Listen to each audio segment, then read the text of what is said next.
Hello friends, આજે આપણે જોવાના છીએ કે 19 એપ્રિલથી 25 એપ્રિલ સુધીનું વીક કન્યા રાશિ એટલે કે પઠણ પરથી જેમના નામ સ્ટાર્ટ થાય છે એમની ફેમિલી લાઈફ, લવ લાઈફ કેવી રહેવાની છે. પ્લીઝ યુનિવર્સ મને જણાવો. હેલ્થ કેવી રહેવાની છે. ફાઇનાન્શિયલ લાઈફ એમની કેવી રહેવાની છે.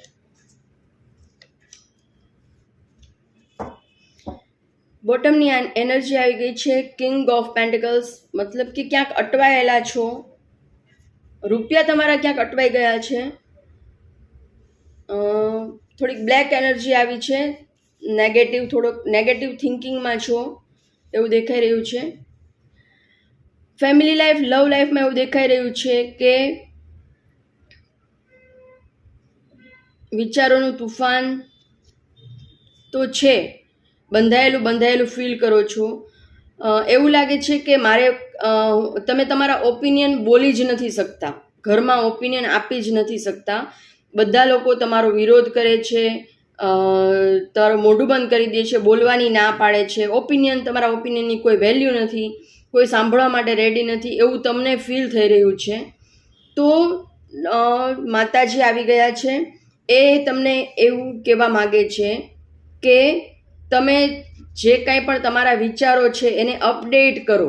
ઘરમાં જે વ્યક્તિઓ છે એ મે બી એવું હોઈ શકે કે એજ ડિફરન્સ છે તમારા લોકો વચ્ચે, તો જનરેશન ગેપ જેને કહી શકાય, તો તમારી વાતો એ લોકો સમજી શકતા નથી. તો તમારે તમારા નોલેજને અપડેટ કરવાનું છે. મતલબ કે સામેવાળી વ્યક્તિને મેં કેટલા ટાઈમથી હું કન્યા રાશિનું રીડિંગ કરું છું, પણ આ જે વસ્તુ છે એ ઓલમોસ્ટ દરેક વખતે આવે છે કે કન્યા રાશિવાળા લોકો જે છે એ તો કાં તો એકદમ હાઈપર એક્ટિવ હોય છે, તો એને સ્લો ડાઉન થવાની જરૂર છે અને પોતાના નોલેજને તમે અપડેટ કરો. પહેલાં હું આમ કરતો હતો, હવે તો આમ થઈ ગયું છે, એવું નહીં ચાલે. અપડેશન લાઈફમાં અપડેટ થવું પડે છે. જે પહેલાં હતું એ આજે પણ એવી જ રીતે ચાલે, ભવિષ્ય પણ એવી જ રીતે ચાલે એવું ના હોઈ શકે. તમારે તમારી જાતને અપડેટ કરવાની છે, નોલેજમાં વધારો કરવાનો છે.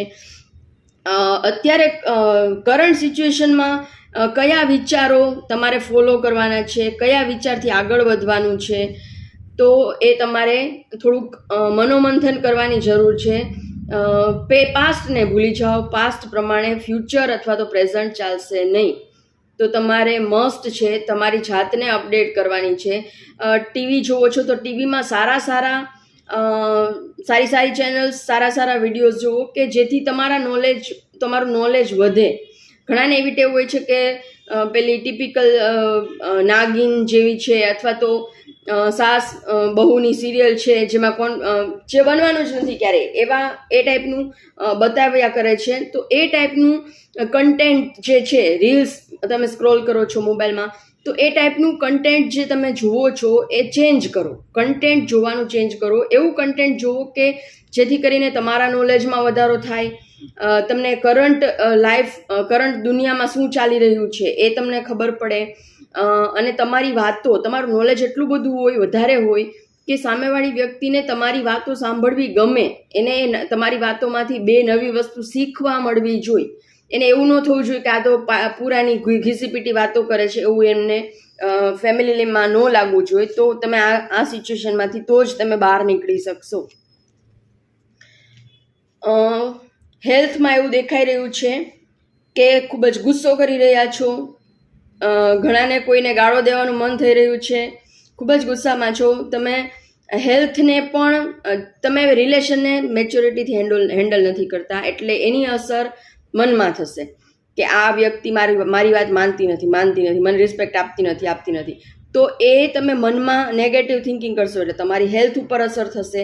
તો હેલ્થમાં તમે જગલિંગ કરી રહ્યા છો, બરાબર. હેલ્થ સ્ટેબલ નથી, કોઈ વાર સારી થઈ જાય છે, કોઈ વાર બગડી જાય છે. ડિપેન્ડ કરે છે તમારા ઘરનું એટમોસ્ફિયર, તમારા જોબનું કે બિઝનેસનું એટમોસ્ફિયર કેવું છે એના ઉપર તમારી હેલ્થ ડિપેન્ડ કરે છે.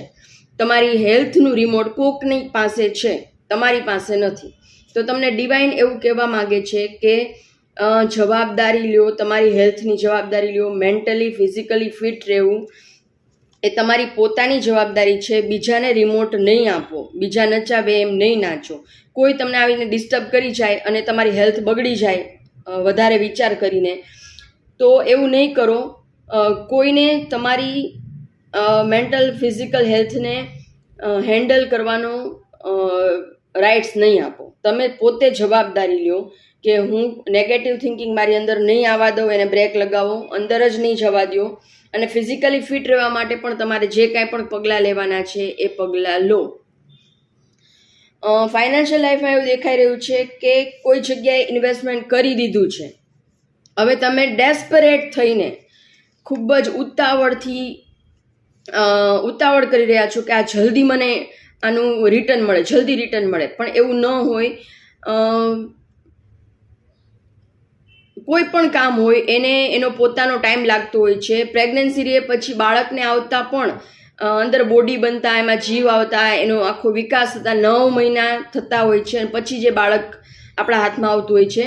તો અને ખેતરમાં પણ તમે કંઈક બી વાવી દીધું, પછી એને તમારે રોજ એની માવજત કરવાની છે, એને પાણી પાવાનું છે, કીટાણુઓથી એનું રક્ષણ કરવાનું છે, ખૂબ એને તડકો મળવો જોઈએ, ઘણું બધું એની માવજત કરશો. પછી તમને 4-5 મહિના પછી એનું રિઝલ્ટ મળશે. તો પાક ઉગશે અને લણણી કરવાની છે તમારે. તમે ખૂબ જ ડેસ્પરેટ થઈ રહ્યા છો કે મેં આજે જ બી વાવ્યું ને મને કાલે તો મને પાક મળી જવો જોઈએ. તો ડેસ્પરેશનની સિચ્યુએશનમાં છો, ડેસ્પરેટ નહીં થાવ. જ્યાં ઇન્વેસ્ટમેન્ટ કરી દીધું છે હવે તમારે ધીરજ રાખીને બેસી જવાનું છે. વેઇટ એન્ડ વોચનું કાર્ડ છે.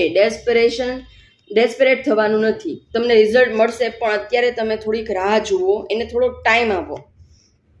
ખૂબ જ સારી એનર્જી આવી છે. પ્લીઝ યુનિવર્સ મને એક ગાઈડન્સ આપો મારા વ્યુઅર્સ માટે.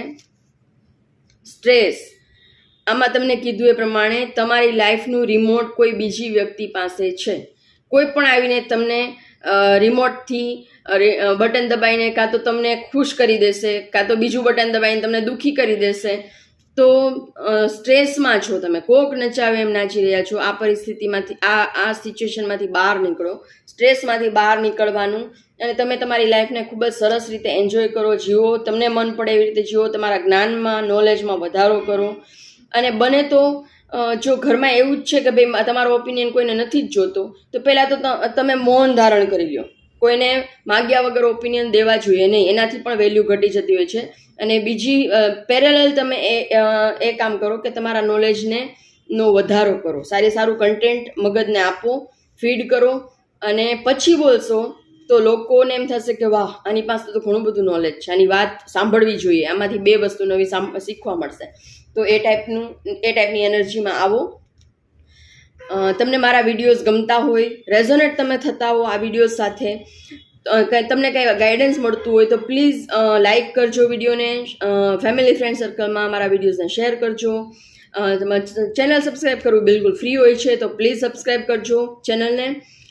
તમે કયા સિટીમાંથી મારો વિડીયો જુઓ છો એ પણ મને કમેન્ટ કરીને જરૂરથી જણાવો. કયા ટોપિક ઉપર તમારે નેક્સ્ટ વિડીયો જોવો છે એ પણ મને કમેન્ટ કરીને જરૂરથી જણાવો.